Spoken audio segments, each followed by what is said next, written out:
بن عامر رضی اللہ عنہ قال مرفوعا من تعلق وداعة فلا ودع الله له ومن تعلق تميمة فلا أتم الله له وفي رواية من تعلق تميمة فقد أشرك. وعن حذيفة رضي الله عنه أنه رأى رجلا في يده خيط من الحمى فقطعها ثم تلا قوله تعالى وما يؤمن أكثرهم بالله إلا وهم مشركون. تمام سامعین، توحید اور عقیدے کے تعلق سے کچھ باتیں آپ کے سامنے آ رہی ہیں. کل کے درس میں کڑا وغیرہ پہننا یا ہاتھ میں دھاگے پہننا، چاہے وہ کالا دھاگا ہو یا سرخ دھاگا ہو، اس طرح کی کچھ باتیں آئی تھیں اور اس کی کیا نقصانات ہیں انسان کے عقیدے کے اوپر، اس کا بیان آیا تھا. اسی طرح انسان بغیر کسی شرعی اور قدری سبب کی کسی چیز کو کسی بیماری کے دور کرنے کا سبب مان لیتا ہے تو اس کا کیا حکم ہے، یہ باتیں آئی تھیں. اسی تعلق سے کچھ باتیں آج ہیں. بہت سارے لوگوں کو دیکھیے گا کہ وہ اپنی گاڑیوں میں 786 لکھواتے ہیں، اور بلکہ یہ ایک طرح سے سمبل ہو گیا، مسلمانوں کی پہچان بن گیا ہے یہ لفظ، یہ عادت.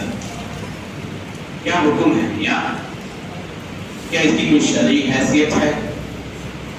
پہلی بات یہ ہے کہ 786 کا مطلب کیا ہے. جو لوگ لکھواتے ہیں ان سے پوچھے گا تو کہیں گے کہ یہ بسم اللہ الرحمن الرحیم کا عدد میں 100 کیے یعنی مخفف ہے.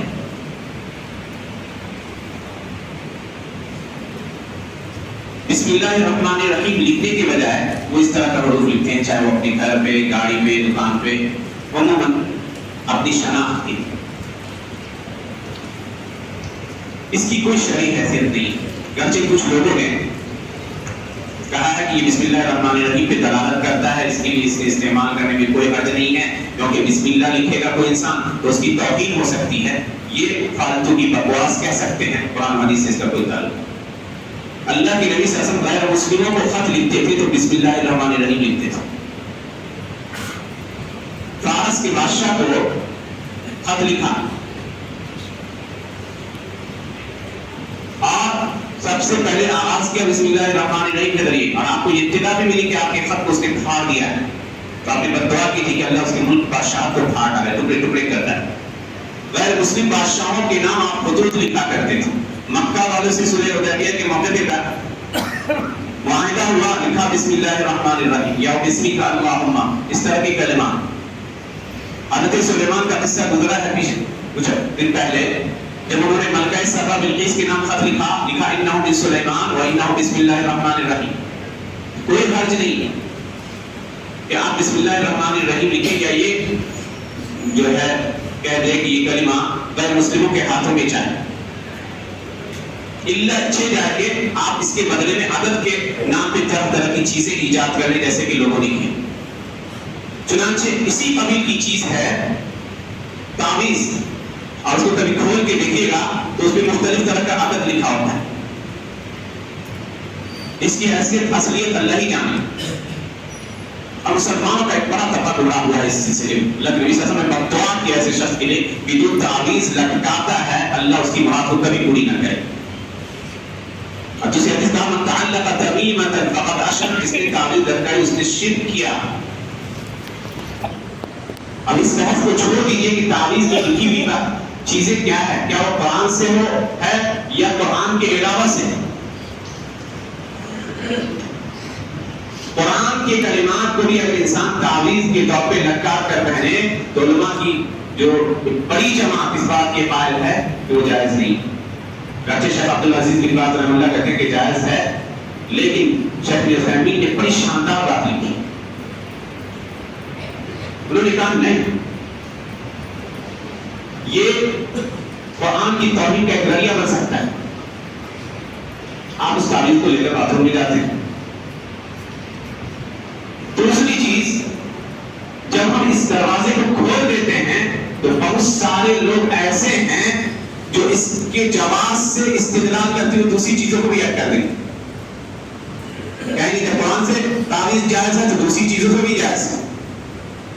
تیسری چیز، لوگوں کا بھروسہ اللہ سبحانہ و تعالیٰ کی ذات سے اٹھ کر اسی تعویذ پہ ہو کسی دن تعویذ اتار دی اور کوئی تکلیف پہنچ گئی تو کہے گا کہ آج ہم نے تعویذ نہیں پہنی تھی اسی لیے ہم کو یہ نقصان کا سامنا کرنا پڑا. تو بھروسہ اللہ کی ذات سے اٹھ کر اسی کاغذ کے ٹکڑے پہ آ گئی. اسی لیے یہ آنا جائز نہیں. بہت سارے لوگوں کو دیکھے گا افسوس ہوتا ہے کہ وہ خود کو صحیح عقیدہ کا حامل کہتے ہیں, اپنے گھروں پہ ایک ایسا کتبہ ٹانگتے ہیں جو بازاروں بہت بکتا ہے بغیر معنی کو سمجھے ہوئے. لِخَمْسَةٍ اُتْفِي بِهَا حَقَ الْوَبَائِ فاطمہ المصطفیٰ والمجتبیٰ وابناؤہما والفاطمہ. یہ کلمات لکھے ہوتے ہیں. اس کا مطلب ہے کہ میرے لیے 5 لوگ ہیں جن کے ذریعے ہم آنے والی وبا کو میں ڈالتا رہتا ہوں. مصطفیٰ یعنی نبی صلی اللہ علیہ وسلم اور حضرت علی, المصطفیٰ والمجتبیٰ, المصطفیٰ حضرت محمد صلی اللہ علیہ وسلم, مجتبیٰ علی رضی اللہ عنہ, ان کے بیٹے یعنی حسن حسین اور فاطمہ. یعنی ان 5 شخصیات کے ذریعے آنے والی مصیبت کو ڈالتا. اللہ کے نبی صلی اللہ علیہ وسلم تو کہتے تھے کہ میں تو اللہ کا بندہ ہوں. اللہ کے نبی صلی اللہ علیہ وسلم نفع نقصان کے مالک نہیں ہیں. اور یاد کیجیے اس حدیث کو جو بنو عامر کا ایک وفد آتا ہے, عبداللہ بن شخیر رضی اللہ عنہ سے حدیث نقل کی امام احمد. اس وقت پہ آتے ہیں اللہ کے نبی صلی اللہ علیہ وسلم کے پاس. اللہ کے نبی کی تعظیم میں یا شان میں بڑی شاندار کلمات وہ اپنے اعتبار سے کہتے ہیں انت سیدنا, آپ ہمارے آقا ہیں. اللہ کے نبی کہتے ہیں آقا اللہ کی ذات ہے. کہتے ہیں انت اکرم منا فضلا, آپ کا بڑا احسان ہے ہم پر. اللہ کے نبی نے کہا قولوا بقولکم, جو بات کہنا چاہتے ہو کہو. ولا یستجرینکم الشیطان, شیطان تمہیں راہ حق سے بھٹکا نہ دے. اور یہاں نبی صلی اللہ علیہ وسلم کی ذات گرامی کو وباؤں کی دور کرنے کا سبب مانا جا رہا ہے.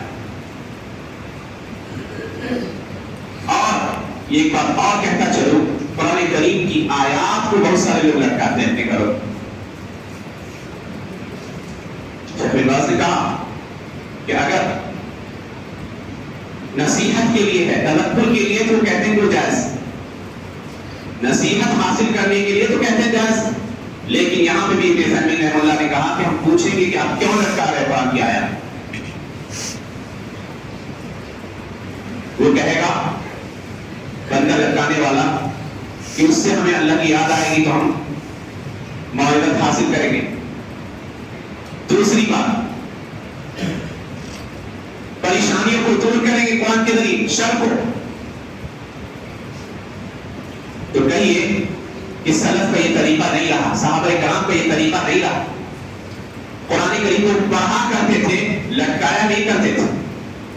اور تیسری چیز ایک اور یاد رکھیے کہ خوبصورت انداز میں اس کو سجانے کے بعد آپ اپنے گھر میں تو اس کو لگا دیتے ہیں, آیت الکرسی کو یا کبھی جو ہے مختلف دعاؤں کو آپ بڑے خوبصورت الفاظ میں لگا دیتے ہیں اور اسی گھر میں ناچ گانے کی آوازیں بھی آتی ہیں. تو قرآن کی توہین کیا مجرم ہوئے کہ نہیں؟ دوسرا توہین کرے تو توہین سمجھتے ہیں, لیکن ہم اور آپ قرآن کریم کو لٹکا کر یہ جزدان میں بند کرنے کی چیز نہیں تھی, یہ پڑھنے کی چیز تھی. شفاء للناس, لوگوں کے لیے باعث شفا تھا. اسی لیے شیخ ابن عثیمین کہتے ہیں کہ میرے نزدیک راجی بات یہ ہے کہ قرآن کریم کو نہ لٹکایا, قرآن کریم کی آیات کو دیواروں پر نہ لٹکایا جائے بلکہ اس کو دل کا حصہ بنایا جائے, دل کو پڑھا جائے اسے. کیونکہ جتنے دلائل لوگ دیتے ہیں ان سب کے دلائل کے اندر کوئی درد نہیں ہے. صحابہ کرام سلف نے کبھی نہیں ایسا کیا کہ وہ مساجد میں لکھا کرتے تھے قرآن کریم کی آیات کو یا اپنے گھروں کے اوپر ٹانا کرتے. میرے بھائی لوگ شارٹ کٹ کے چکر میں پڑ چکے ہیں, پڑھنا نہیں چاہتے. صبح شام کے اذکار کو پڑھیے, اللہ کی حفاظت میں رہیے گا, وعدہ. ان دعاؤں کا اہتمام کیا جائے جو دعائیں انسان کو نظر بد سے بچاتی ہیں, اللہ حفاظت میں رکھے.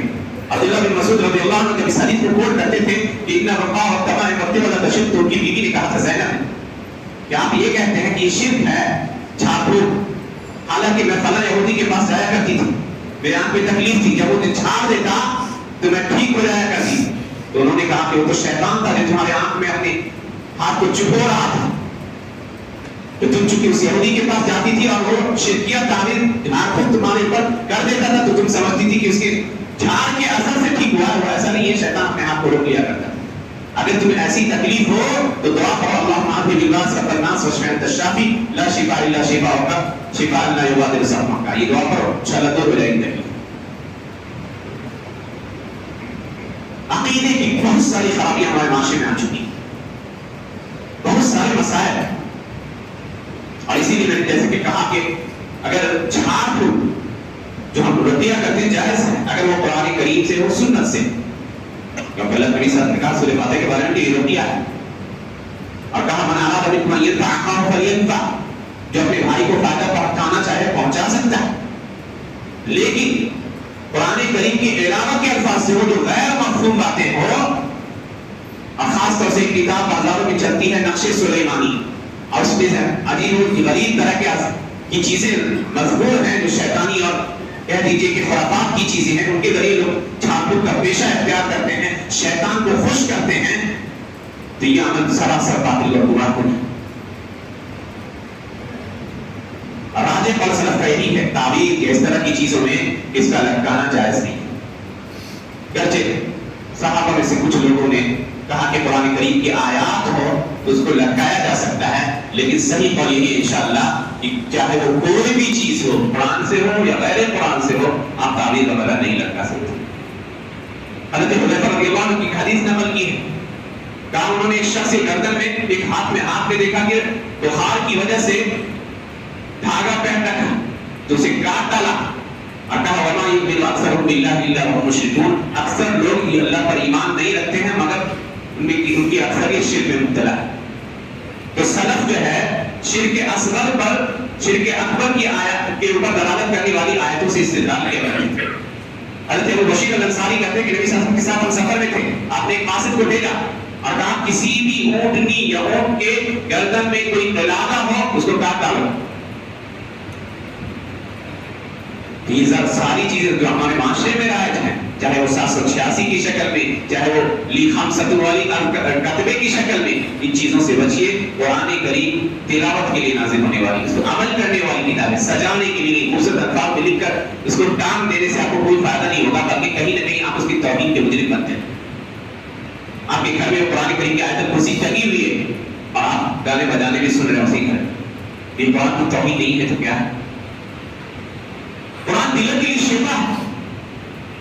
ہم نے اس کو دیواروں پہ ٹانگ کر گویا اس پر عمل کرنا چھوڑ دیا, اسی لیے ہمارے یہاں بہت طرح طرح کی پریشانی مبتلا ہو. قرآن سے شفا حاصل کیجیے, ان دعاؤں کا اہتمام کیجیے جو دعائیں اللہ کے نبی صلی اللہ علیہ وسلم نے بتائی. صبح شام کے اذکار اتنے حسین ہیں, یہ قلعے ہیں, مضبوط قلعے ہیں جو انسان کی حفاظت کرتے ہیں.